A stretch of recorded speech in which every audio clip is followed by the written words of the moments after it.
Riddle me this, riddle me that. Modify your thinking, let's face the facts. If we don't adjust to these crazy times, we'll all be left insane in our mind. The Alpough Show is in the know. The human spirit experiment starts now.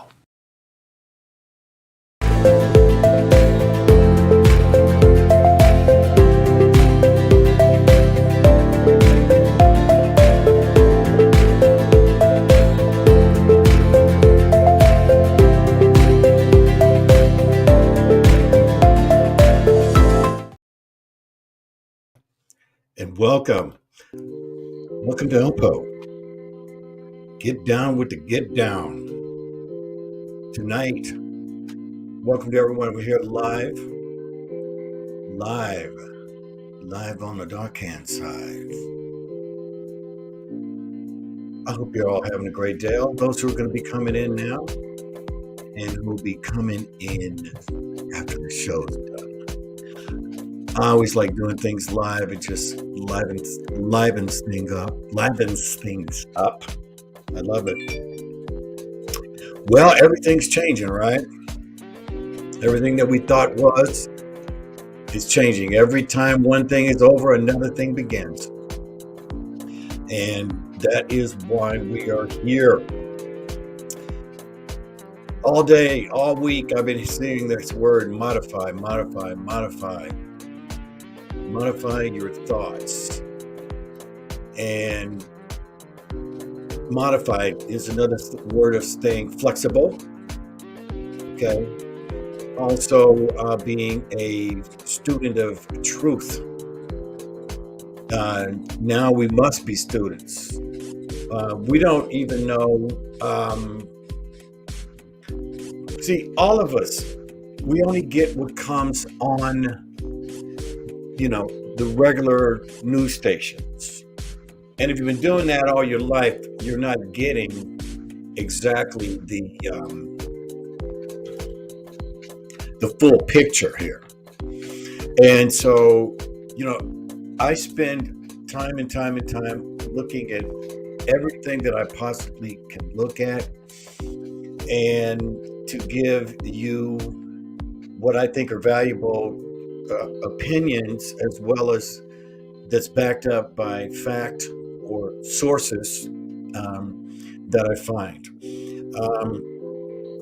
Keep your thinking caps on, please. Do me a favor before we even start the show. If you could do me a favor, go to my channel. Please subscribe. Be a subscriber on my channel. And make sure you press that bell, because no one's putting me in the search engine. So unless you press that bell, you won't get a notification. Okay. So thank you so much here. So we're going to just sit back and think here. I'm going to add some thoughts to you. Hopefully you can do what you think, what moves you. Okay. Now, as usual, what we're going to do here is I'm going to say to you, take the best and leave the rest. All right.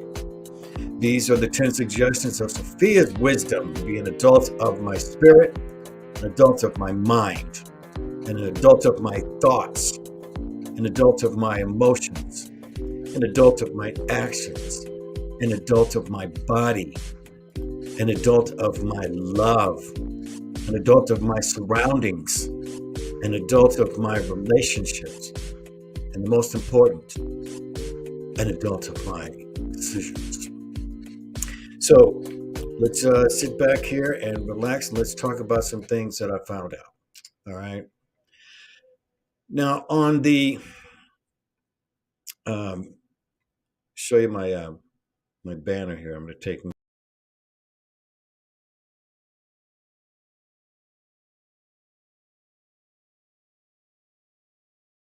Put me back in here. Let you see. I have one of the probably my most favorite people out there, and I want to introduce him to you in case you haven't, if you don't know who he is. His name's Jimmy Dore.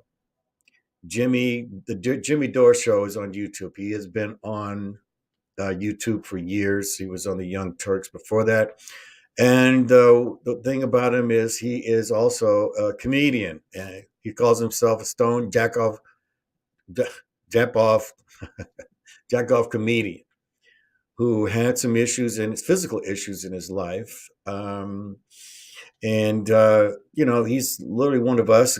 Grew up sons of police officers, and he's a successful comedian. He's had uh, comedy specials.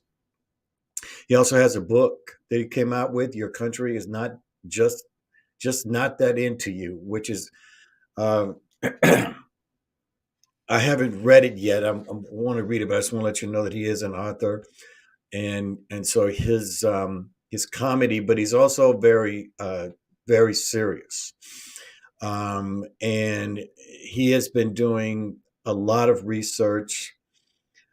He goes by all his sources. He has almost 1 million subscribers on YouTube. I recommend him because he's part of people I try to be like. You're talking about a serious topic, but you also want to make light of it. You know, I'm not as good as a comedian he is, but definitely um, try to be funny. So before we go into this, okay, and this is about modifying your thoughts and modifying your lives, actually. And if you know, the ones who are wealthy are all have been adjusting their modifying their lives. Okay, I'm just going to read you 20 of the largest corporations whose CEOs have left in the last 2 years.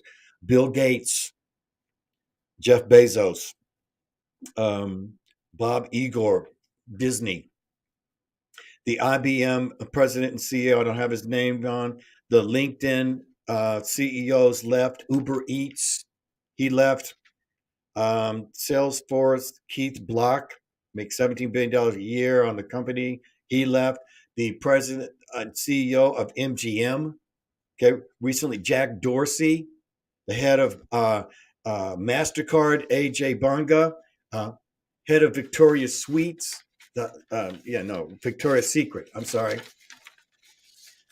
These are all big companies. T-Mobile CEO John Legere, Harley Davidson, Matt Levatich, the Tinder CEO left, Merck CEO stepped down, Henry George, KKR, uh, huge equity firm, Crowthers and Rouse, they left. Um, Johnson and Johnson, the CEO of the Gates Foundation left, and Dick Sporting Goods, Edward Stack, all these have left in the last 2 years. So they are modifying their portfolios. You know, maybe they're getting out while the get's good. You see, and so for us, and now we've gone from the pandemic, and now to where there's a rumor of war, which is going to change everything. And everything is about the support of Ukraine, and Ukraine against Russia, the big boys. All right. Now, I am not taking sides, although what Russia's doing, we know is terrible. You shouldn't go in there. You shouldn't kill people. But understanding that this is something that has been going on for 8 years. This is not just started. This has been going on for 8 years. The Ukrainian government had a coup, and so they're not too good at people. And as far as I'm concerned, it's not a democratic country. Now, listen, no matter what, who's the ones who pays for all this, all these decisions? It's the people.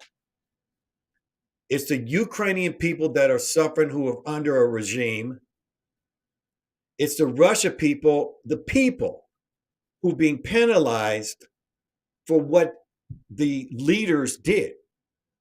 And it's also going to be us. And because of the high inflation, gas could be at $10 here in a year. I mean, really, we just don't know. But This is not about politics here. This isn't about politics, what I want to talk about. I'm talking about the actual suffering of the real people who's paying for this. It's the people. We're not talking, we don't, I'm not talking about the governments. We're not talking about even politics. We're talking about what happened to the people that are involved in this and what's going to affect you and me. Now, this is I'm going to start and stop this clip here, but I want to give you an idea. Now, as far as I'm concerned, I've seen Jimmy's sources, and he has everything backed up in sources. All right, so this is the reason why I'm going to go over this clip, and I'm going to stop and give you my comments. So thanks for everybody being here. And let's see. Hello, Tracy. All right, so let's get going here. We're going to start this clip. It's not an act of naked aggression of, well, I don't know. Maybe it is naked. I don't know what even that means, naked. Or they're wearing clothes when they're doing this. So Nord Stream pipeline snarled in the U.S.-Russia fossil energy war. So there's a big pipeline that goes from Russia to Germany that was supposed to start up, get the liquid gas flowing, and they're providing a lot. So that's got more to do with this than anybody's letting on. Okay, so let's stop right there. All right, now, did you know that there's a pipeline from Russia that goes from Russia all the way to Germany? Did you know that? Did you know that this pipeline was just finished? Just finished before all this happened. Okay, let's go on. So the United States doesn't want that pipeline happening. And so one of the conditions to get that pipeline to shut down was if Russia attacked Ukraine, Germany agreed that they would shut it down. So it looks like the Biden administration has done everything they could to get Putin to actually go into Ukraine. And what's another? So that's one reason. We're going to talk more about it later. Another reason is the NATO expansion, and people try to dismiss it, but it's real. And so this is from Salon. NATO leaves little room for diplomacy. How the war machine upped the ante in Ukraine. So, and why did the war machine want Ukraine to be a part of NATO? Because when you join NATO, you have to have a certain amount of military gear for your country. And so who sells it? The West. So that's why they wanted to get as many countries into NATO as they could after the Soviet Union fell, not because it would defend us from the Soviet Union, but because it would be a weapons sales for American military industrial complex. Also, in 2014, here's the third thing that led to this crisis. In 2014, the United States backed a coup of the democratically elected government in Ukraine because they were afraid that the Ukraine was too close with Russia and they wanted Ukraine to come join the Europe and their economic system. And so we helped engineer a coup to overthrow that democratically elected government, and we got in bed with neo-Nazis to do it. So a big part of the support for the current Ukraine government is neo-Nazis, and that's not, I'll show you that for real. It's not a little thing, it's not small, it's a big deal. And so we tried to turn Ukraine into a vassal state, as you. Okay, so now this is going to be a heavy one because all of a sudden it's like, wait a minute, what do you mean the Nazis? Okay, so you know this is real. All right, now he's going to explain a little bit on how the party that's in power right now in Ukraine is. And people try to dismiss it, but it's real. And so this is from Salon. NATO leaves little room for diplomacy. How the war machine upped the ante in Ukraine. So, and why did the war machine want Ukraine to be a part of NATO? Because when you join NATO, you have to have a certain amount of military gear for your country. And so who sells it? The West. So that's why they wanted to get as many countries into NATO as they could after the Soviet Union fell, not because it would defend us from the Soviet Union, but because it would be a weapons sales for American military industrial complex. Also, in 2014, here's the third thing that led to this crisis.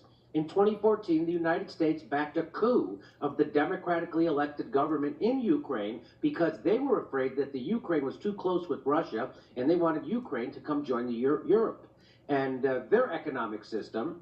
And so we helped engineer a coup to overthrow that democratically elected government, and we got in bed with neo-Nazis to do it. So a big part of the support for the current Ukraine government is neo-Nazis, and that's not, I'll show you that for real. It's not a little thing, it's not small, it's a big deal.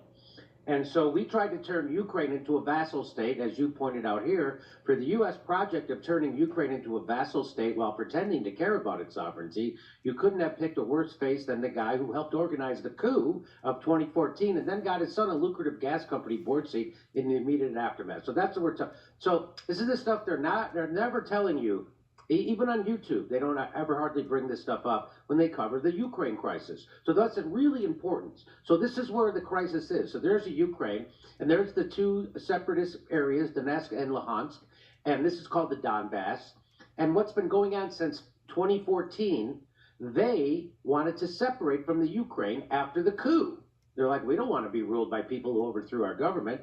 And so they started fighting. So the Ukraine forces are fighting the separatist forces in Donbas, and they were supposed to stop shelling them and killing them. Who was supposed to? The Ukraine. There was a ceasefire. It was called the Minsk agreements and part of the agreement was there would be a ceasefire. Ukraine would stop shelling that area and killing those people. They would have a military withdrawal, and then they would have elections in this area. They would have elections here, and these people would be given more autonomy.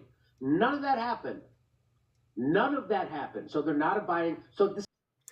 So I bet none of you, at least I didn't, hear about these two territories, Luhansk and Donbas. Okay, I'm hoping I'm pronouncing them correct. Why didn't we hear about it? Well, because they're irrelevant. You see, there's so many irrelevant wars going on that you and we just don't even hear about. It wasn't until this all happened that this was revealed. This didn't just come out of nowhere. There's a pipeline involved, there's the expansion of NATO involved, and there's the Minsk agreements and Ukraine shelling and killing these people, and nobody ever brings this up. So finally, after 8 years of them trying to negotiate, they wouldn't stop shelling them. So then Vladimir Putin stepped in under all of that happening, okay? Under all of that happening. And just to remind everybody, 1 in 6 Ukrainians is an actual ethnic Russian, and 1 in 3 speaks Russian as their native language. Okay. And so that leads me to anything you would like to, I'm here with Aaron Mate. Aaron, is there anything you'd like to add to that before I get to this video today? Great summary. I'll just add that the obvious then. Aaron Mate has traveled all over the world. He's the one who has been doing dirty work all over the world, going in, exploring, and reporting back. And somebody who's, has had kickback on him is this guy. But he really is a great source who's done a lot of traveling. And he's a whole nother story here. So let's keep going. Solution for Ukraine's deep internal division throughout all of this has been apparent from the start. Instead of forcing Ukraine to choose one identity, because it has two very distinct identities. One of it is pro-Western, pro-US, wants to be tight with EU. The other one is pro-Russian, to the point where, as you say, there's so many people who speak Russian. So the obvious answer when you have such a divided country is to keep it neutral. Don't force it to choose one side or the other, because that will lead to conflict. And for the last 8 years, starting with the coup in 2014, the US has been leading the way to try to force Ukraine into one position. And that's a disaster because Russia is on its borders.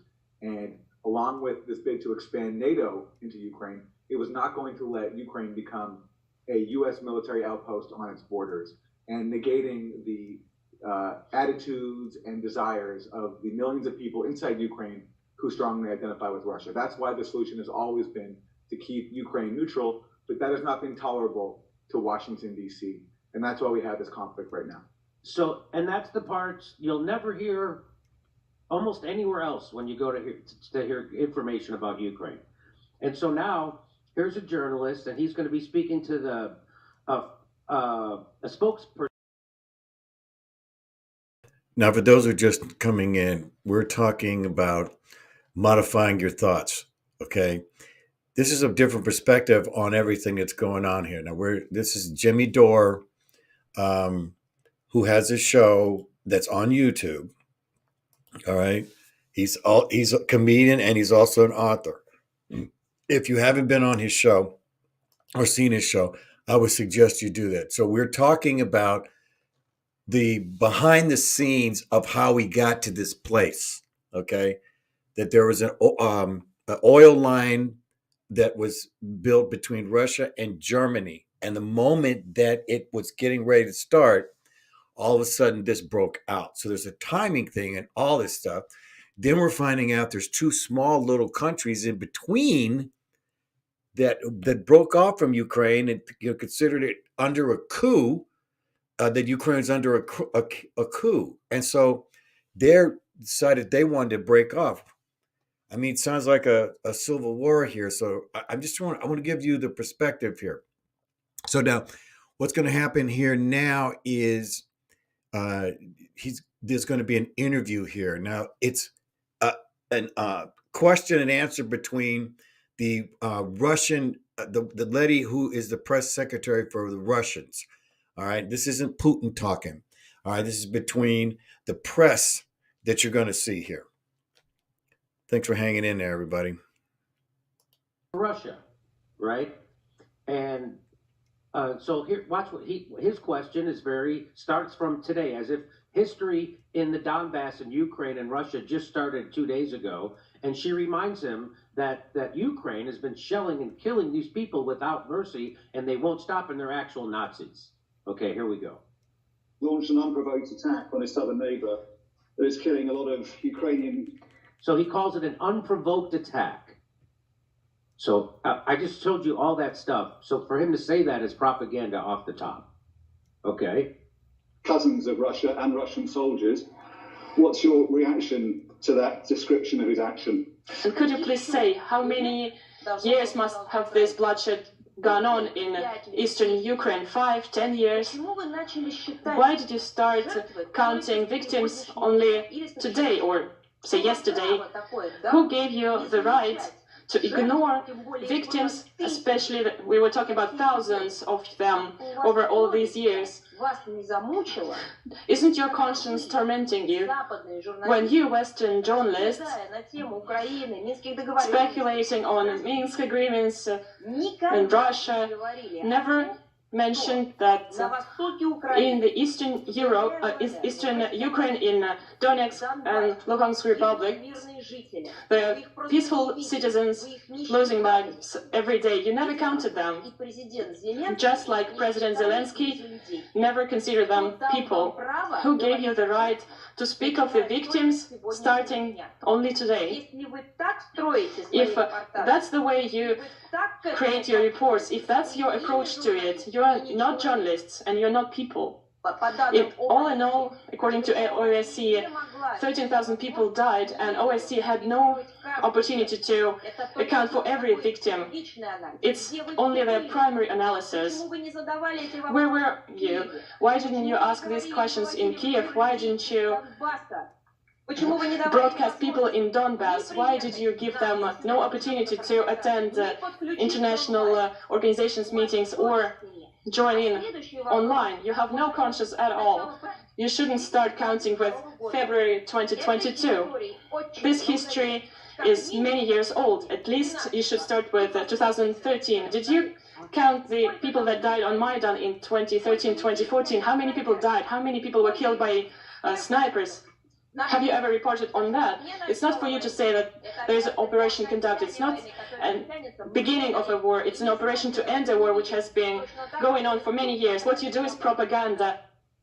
So what she's pointing out to that guy, why are you only starting to count deaths right now in February 2022? This didn't just start then. This is back in 2013. Why don't you count the number of deaths that happened when they overthrew the government in the Maidan coup? Why don't you count those deaths? Why don't you count the deaths that they've been shelling for the last 8 years? You don't count any of those deaths. Now, I can't show you. There's another video that accompanies this that shows you all the carnage that the Ukraine neo-Nazis have been inflicting on the areas of Donbas. I can't show you that on YouTube because it'll demonetize this. It's not. And so, I mean, I don't know about you, but I was pretty shocked about it. Okay, when all of a sudden, just like, wait a minute, wait. What do you mean these are two countries, two provinces that are in between? What the heck? See, this whole thing has been planned. See, this is about a global plan. This is about a new world design. This is about the Green Deal. You know, what's the argument today? You know, I don't like to spend time on this kind of stuff. I'd rather do it on spiritual inspiration. But at the same time, knowledge is power.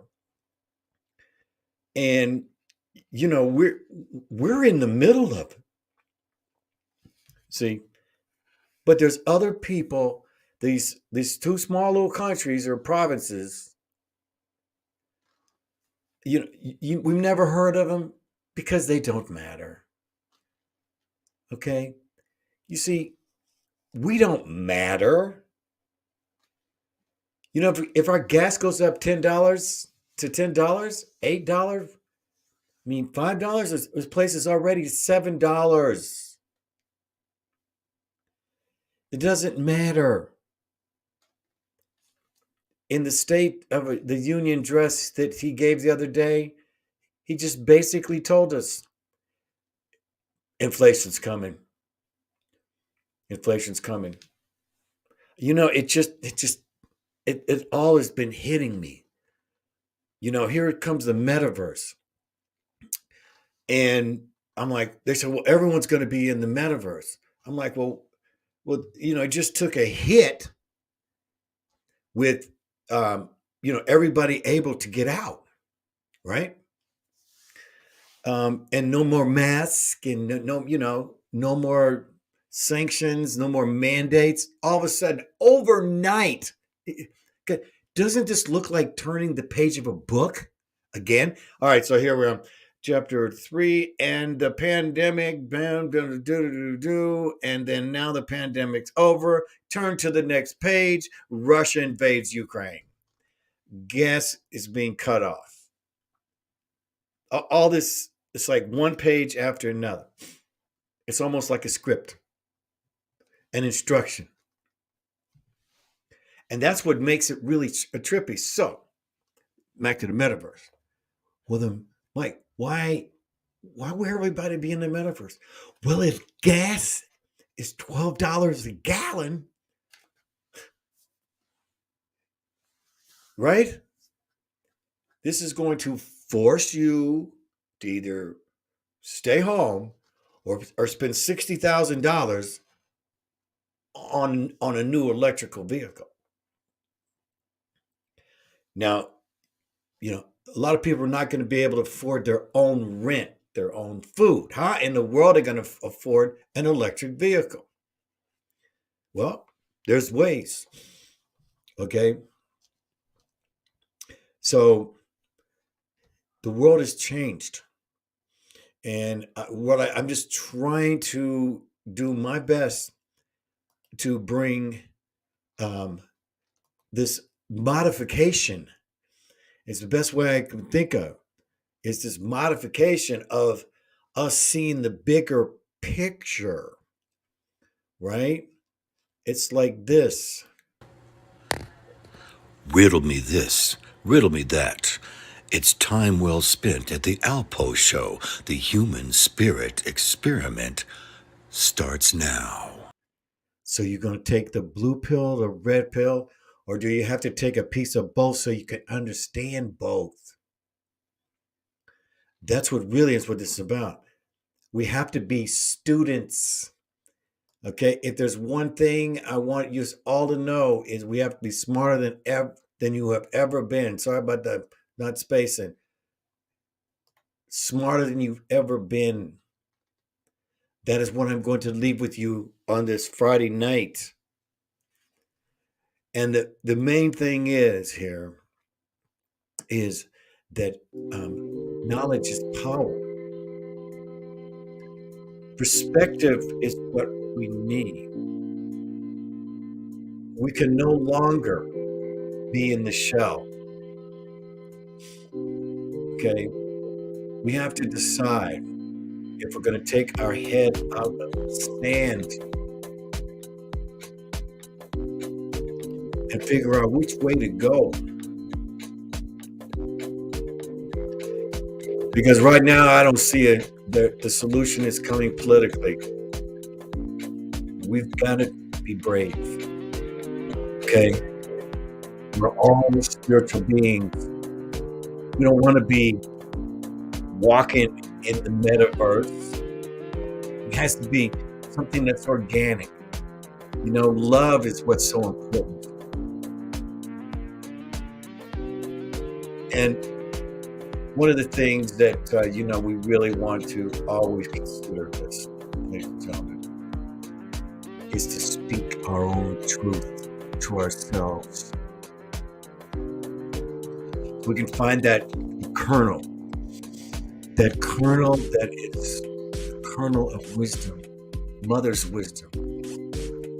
I present you information, suggestions on your own life, how to be better by being an adult, and us looking at just not what the mainstream media is putting out there. Truth is freedom. May you find it. This is only going to start it, okay? Time for you to do some more research, okay? You guys have a great weekend, and I will see you soon.